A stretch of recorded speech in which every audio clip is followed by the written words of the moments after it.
Hey, what's up guys? It's Eric, EJD715 for the VC. It's been pretty busy last 2 weeks. I did a lot of traveling. I went to Phoenix for a concert and I hit like 5 record stores thanks to Scott Waters for the recommendations. They were awesome. And then a week and a half ago, almost 2 weeks ago now, I was in Denver for the Great American Beer Festival. It was cool. It was like a bucket list thing I wanted to go to. I'm a big beer guy, as you can see. You know, I probably wouldn't do it again. It's just kind of crowded and it's kind of a mess. It's overwhelming almost. But before GABF, I went to 2 record stores. I was going to go to a third, but I didn't even need to because I found such awesome stuff. So let's get to it. I've already tried to record this video 3 times and it's always screwed up. I'm always going over in time. Let's get started. First off with the Phoenix Hall. Here's a record I've been spinning a lot lately. It's really, really good. It's the first album from Phenomena. Glenn Hughes on vocals, Mel Galley, I think it's his brainchild, the guitar player from Whitesnake previous to this. It's got Neil Murray on bass. It's played with Blue Murder, Gary Moore, all kinds of people. Yeah, this is, if you like arena rock, 80s arena rock, slightly progressive, this is your guy right here. The lyrical content's kind of evil, kind of surprising. It's really like black magic and stuff. It's really good though. The music is incredible, so check it out. Alright, let's get a stack going here.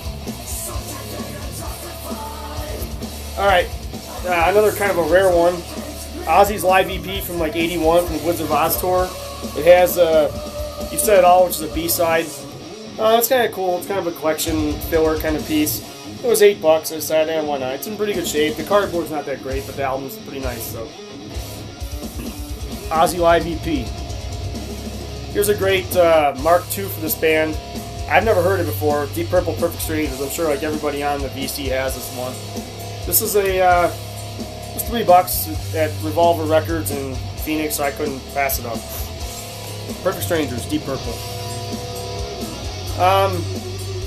This is a 70s prog band that I've heard is like amazing. Mikael Åkerfeldt from Opeth swears by these guys. It's like his favorite band. He's like a huge 70s prog guy. The band's called Camel. This is Rain Dances. I gave it 1 spin. It was only like $3. I bought this at a record store in downtown Scottsdale. I forget the name, but Scott Waters, if you're watching this, if you're back in Phoenix, go to the one. I can't remember the name of it. It's right in downtown Scottsdale, right on Scottsdale Road. I can't remember the name of it though. Really good store. I bought this there for $3. It's pretty good. I gave it 1 spin. I liked it. I think I've given almost all of these at least 1 spin. This is a Marillion 4-song sampler from their live album. It's called The Thriving Magpie. It's got Kaylee, Communicado, which is like one of my favorite early Fish era Marillion songs. He Knows You Know, and Sugar Mice. It's just on a generic Capitol Records kind of a marble cover thing on it. It's cool though. It was $6. I figured why not. Alright, I found a Phoenix band that I'm a big fan of. I have their first album. I don't have this one. It's a really good album. It's probably my favorite from them. It's called Icon Night of the Crime. It's really good. These guys could have been big. They were on a big label. They were on Capitol EMI. They could have been huge. I don't know why they weren't. Because they had the hooks, they had the look, if you may say, and they had the frickin' songs. These guys were good. Icon Night of the Crime. If you like 80s metal, it's hair metal, but it's more traditional background, so to say. It's good. It's not like Faster Pussycats or anything like that. It's more in line with like, Rat without Warren DeMartini, or maybe even like a Dokken almost. But a little bit more traditional metal, maybe even a little bit of Judas Priest. It's good. Check it out. I know Scott Waters recommended, I've said his name like 3 times already. Scott Waters recommended me this record when I was at the Albuquerque record show a couple months back. It's called Saxon Strong Arm of the Law. A lot of people think this is their best album. It's a promo copy. I gave it 1 spin. I thought it was pretty cool. I've never really heard Saxon much. Everybody says they're one of the, purveyors of new wave of British heavy metal, so I figured I'd give it a spin. So it's pretty good. $3, can't go wrong. Shout out to Greeno. We did a trade about 3 weeks ago. It's a really good trade. Appreciate it, man. He sent me this one. It's called City Boy, The Day the Earth Caught Fire. it's actually really freaking good. It's a lot like Supertramp meets Queen in terms of its compositions and the vocal variety. It's much two vocalists, different octaves, you know. It's cool. Like, the title track is really ripping. The rest of the album's good, but that title track is ripping, and it's been covered by a couple bands apparently. Here's an upgrade copy. It's of a record I really like. If you like the Cars, Heartbeat City, you will definitely dig this. It's Ric Ocasek's This Side of Paradise. Just good 80s pop, but with a darkness to it. Almost like a Depeche Mode darkness to it. The song called Hello Darkness, Speak of the Devil.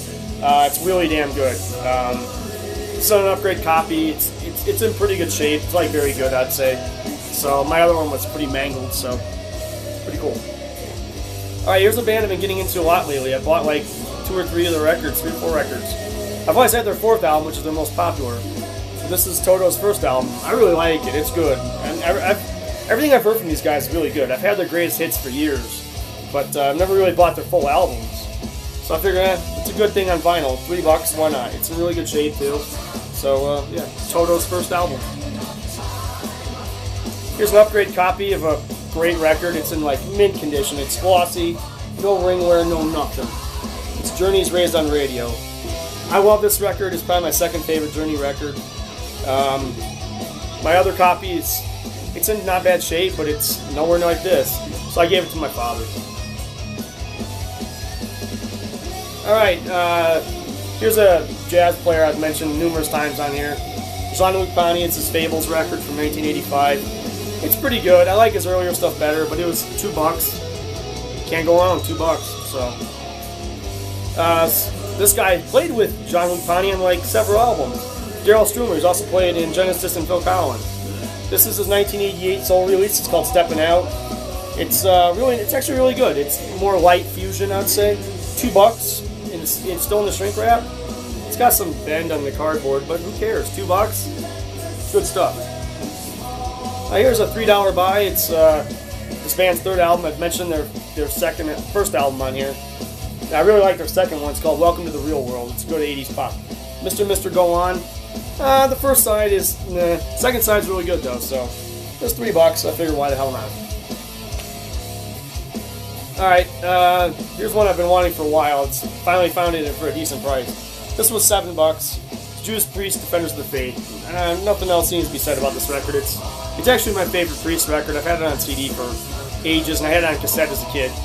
But this is my favorite, followed by probably Painkiller as my 2nd. Judas Priest, Defenders of the Faith. All right, back to the stack. All right, these are going to be more expensive records. All right, so when I was at that store in downtown Scottsdale, I found something I've been really wanting for a long time. It's my favorite Jean-Luc Ponty album. It's Cosmic Messenger with it's the half-speed mastered version. I only paid $8 for this thing, and it's cool to have this. I mean, on most places on eBay, it's $15 or more. So cool. I'm very happy to have this. And there's things on it I can hear that I can't hear on the original release. So it's kind of cool that those things come out in the half-speed mastered version. All right, here's another classic. This is a promo copy, actually. Gold foil stamp. Power of the Night for Savatage. Classic record. They had Hall of the Mountain King, but it was too expensive, so I didn't buy it. It's a great record, of course, and for those of you that are Savatage fans. All right, here's a classic 80s shred album. I've never seen it on vinyl. It's Shrapnel Records. Racer X Second Heat. This is an amazing record. The vocalist isn't very good, but Bruce Bowie and Paul Gilbert steal the show, and there's little Scotty Travis from Judas Priest. Later on became the drummer starting with Painkiller. It's a good record. I haven't listened to it in a long time, but I figured I'd pick it up. I think it was $7. So, and here's another $2 buy in really nice shape. It's Rat's first EP. I don't never had this on any format. I've had these on MP3 forever, but I've never had this on any physical format. So I figured I'd pick it up for $2. Why not? So it kind of completes the Rat collection. I still need Reach for the Sky and Detonator, but I'll get those later. Al Di Meola, Splendido Motel. This is another collection filler, so to say. I haven't heard this record in a long time. I listened to the first album, and it was okay. It's a little bit less electric than I remember it. but it's good. So it's a double album. I didn't know it was a double album. My father had it on CD for a long time. So here's one I paid a lot of money for because I bought it brand new, and this is one of my want list albums. It's Opeth, My Arms Are Hers. This is the Back on Black Records reissue. It's a real nice piece. This was like 40 bucks, but I've been wanting this forever. So I really like Back on Black, but I get a little tired of double albums just because you got to keep constantly flipping them. But it is what it is. I mean, Opeth songs are really long, so I guess you can't complain with the double album with Opeth. But this is my favorite Opeth record. I love it to death. These melodies on this album you can hum for days. All right, to round out the end of I got a stack about 10 albums here from this is all from the Phoenix Hall. This is a huge hall.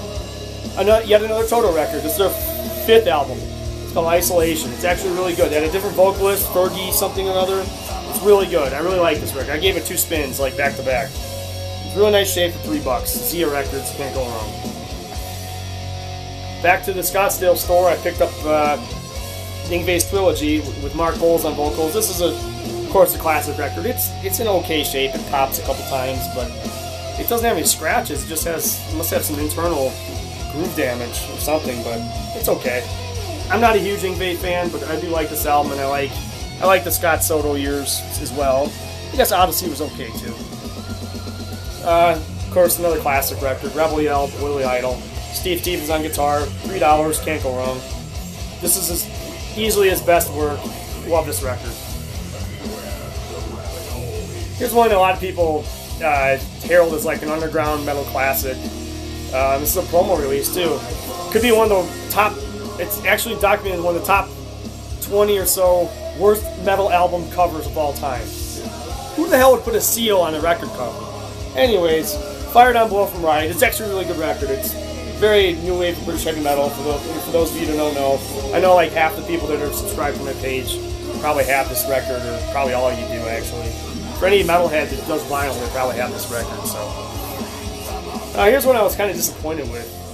It's Genesis Spot the Pigeon EP. I think it's from 2012 Record Store Day. It's on a blue vinyl. It's kind of cool in terms of its nostalgic purposes, but the material really sucks. I mean, these songs are really boring. They came off the Wind and Wuthering sessions, but they were just really, really boring. I mean, now I know why there are B-sides or unreleased tracks. Speaking of the devil, here's Wind and Wuthering. I finally found a decent copy. I actually like the final one better than this, but this was like $6.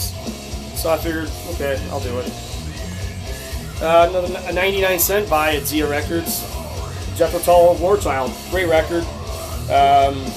It's got Bungle in the Jungle, one of my favorite Tull songs.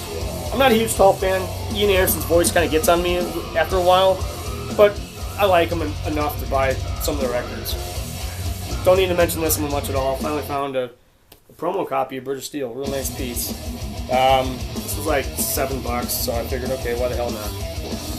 Kind of come rounding out my Judas Priest collection. Yet another Jethro Tull record. This was $4. It's Jethro Tull A.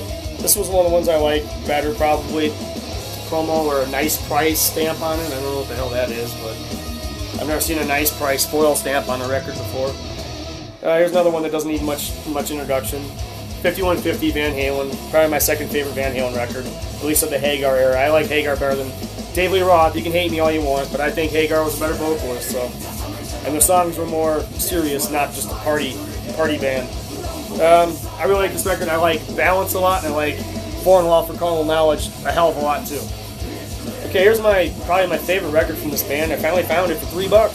Tesla's Great Radio Controversy. This album rules. I'll put this on cassette at least in 1990 or so. This album came out in '89. So I've been a fan of this band forever.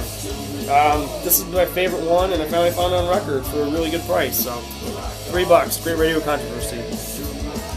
Back to Greeno's Trade from the City Boy. This was the main record I wanted from him. Fate's Warning, No Exit. I love this era of Fate's Warning. This album, Perfect Symmetry, Parallels, Ray Alder's voice was on fire. After that, his voice really tanked off.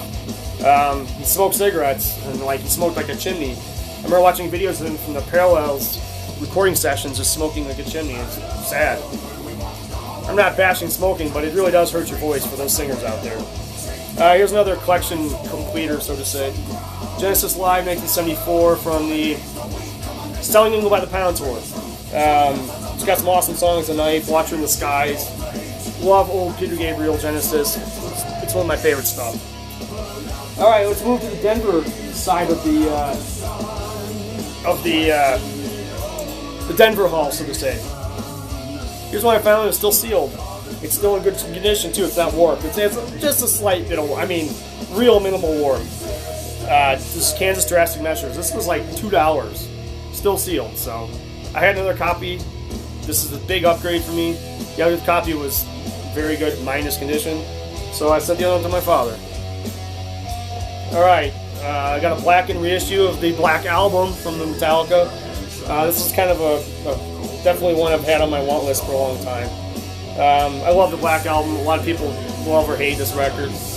This was the album that really got me into Metallica, and I went back and got, we all did. If anybody my age understands it. I mean, I did have Justice for All on cassette. I liked it, but this is what really got me into Metallica. So, Black Album. Alright, one of my favorite thrash records of all time. This is Exodus Pleasures of the Flesh. This is the original copy. Found this at Twist and Shout in Denver. If you ever go there, it's an awesome record store. This was like $15, so original release. It's on Combat Records. It's in pretty good shape. The cardboard's got a little bit of creasing here and there, but the record's real nice. I already put a MoFi sleeve on it. I'm not going to take it out. It's just a black Combat vinyl.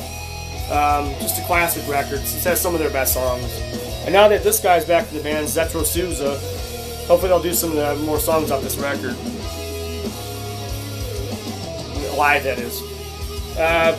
I'm not a big black metal fan, but this band rules. It's Immortal. I know people make fun of these guys all the freaking time, and it really bothers me. Immortal Sons of Northern Darkness. This is probably their second best record. It's a Back on Black. I haven't even opened it yet. This is one of the ones I haven't opened yet. 2008 release. This record originally came out in 2002. I remember I was a senior in college at the time. Great record. If you like good black metal, melodic black metal, check it out. Alright. Classic record here. This is the reissue. This is the relapse reissue. I love this record. James Murphy's guitar playing is amazing. It's death spiritual healing for those of you that don't know this record. If you're into death metal, you probably already have this record, so. Alright. Grab this last one here. Alright, I found two albums from one of my favorite bands. It's Soilwork, the first two records. Steel Bath Suicide and Chain Heart Machine. I've opened the Steel Bath. These are the listenable records, re-releases from 2013. These are awesome. I love this band. I've had it for a long time. I bought this one the day it came out in year 2000, and I bought this like a year after it came out on a listenable record CD, which is like the old cover and everything. This is a really different cover than the original. Great records, love them. Alright, I'm going to grab the remaining records from the Denver Hall, and this will complete it. Hopefully I'll get this in time. Alan Parsons' Greatest Hits. This was another $3 find at Second Spin in South Denver. Not a bad record. It's got a couple songs on there that are like, why are these some of his greatest hits? It's a gatefold. It's kind of a collection completer, so to say. I have the rest of the parts and stuff, so I figured I'd pick it up for that price. Alright, here's one I was kind of disappointed with. I love this record. They were playing it at the Angelo's record store in Denver when I was there, and I decided I gotta buy that. The first side has so much surface noise it's unlistenable. The second side is fine, but the first side has some of the best songs. So I guess this copy's bad. I might just throw it in for a trade if anybody wants it. I don't know, whatever. I'll put it on Discogs or something. But Pretty Hate Machine by Nine Inch Nails. Great record, but this one's not a good pressing. Alright, these guys just played in my hometown a couple days ago, a week and a half ago. Actually 2 weeks ago, right before the Denver trip. Abysmal Dawn. They're more kind of a straightforward death metal band. They have a little bit of technicality to them. This is their second album. It's called Program to Consume. It's on a relapse vinyl. I think it's on a blue vinyl or something. It's an okay record. I like the last album better, and the new one sounds really good from the song I've heard. So if you like death metal, check out Abysmal Dawn. Alright, here's another one I've been wanting for a long time. King Diamond Fatal Portrait. I wasn't gonna pay those ridiculous original release Roadrunner Records version. This is the Metal Blade version. It's cool. It's on like a clear. I think it's clear vinyl. Yeah, I think it's clear. Oh, it's orange. Orange vinyl. It's not my favorite Diamond album. It's probably my 5th favorite actually. But I've been wanting it for a long time, and my CD is actually badly scratched, so I figured, okay, I'll pick it up on vinyl. Good album. It has some good songs, but there's some songs on here that I don't really like. Alright, there's another. This is a mail order. This wasn't one of the ones I picked up in Denver. At the Gates, Slaughter of the Soul. This is one of the most bona fide classic Swedish death metal records ever. I bought the black version. This is the one I'm going to play. This is a yellow and black splatter. I'm just going to keep this just kind of as a collector piece, I guess. This album rules and it sounds awesome. Very nice pressing from Earache Records. It's just basically a reissue of the original copy. It's got some. Okay, no, it doesn't have any of the bonus tracks, so this is basically a re-release of the original version. Pretty cool. Alright, 3 more to go. Here's what I've been wanting for a long time. This came out record store day last year in April, but nobody carried it or sold out really quick. This goes for a lot of money on eBay. I got it for 20 bucks. It's Catatonia's Kaistine EP, I don't know how to pronounce it. It's 6 songs from various sessions from the last maybe 4 records, with 1 song from one of the sessions and on the down the line.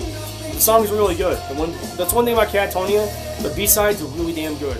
If you like doomy, kind of gothy, melodic stuff, kind of like The Cure meets Depeche Mode meets Dark Tranquillity in a grudge match, this is what that would be. For those of you who don't know what Catatonia is. Awesome band, awesome band from Sweden. This is another $3 find. This is Angela Records in Denver. Standing Hampton by Sammy Hagar. The thing about this record was, I was amazed at how heavy the vinyl is on this. It's almost like 100 gram vinyl, 180 gram vinyl. If I could get it out, I double sleeved it. But it's like, I don't know if you can see this, it's some really thick vinyl for original pressing, and it's in very nice shape too. Original Geffen Records release, classic Hagar record, probably arguably his best, at least of his post-Montrose solo records. It's really damn good. I'm really happy I got it for such a cheap price. I've seen this in other places, but it's really mangled for a lot of money. At least, you know, considering it's not that rare of a record. Alright, come on. There we go. But no, it's nice, real nice pressing. Standing Hampton, Sammy Hagar. Alright, the last record of the day. It's actually what's playing in the background. If you can hear what's playing in the background over my freaking monotone voice. Brand new record came out yesterday. I've actually had it since my Denver trip. It is awesome, awesome, awesome. There's like 1 song on there that I don't like. That's it. Ha ha ha. It's the new freaking Sanctuary, man. This band rules. I love these guys. I've been a fan of Nevermore since '97. I bought Politics of Ecstasy, and I subsequently went back and bought the Sanctuary records. And on the first 70,000 Tons of Metal cruise, which is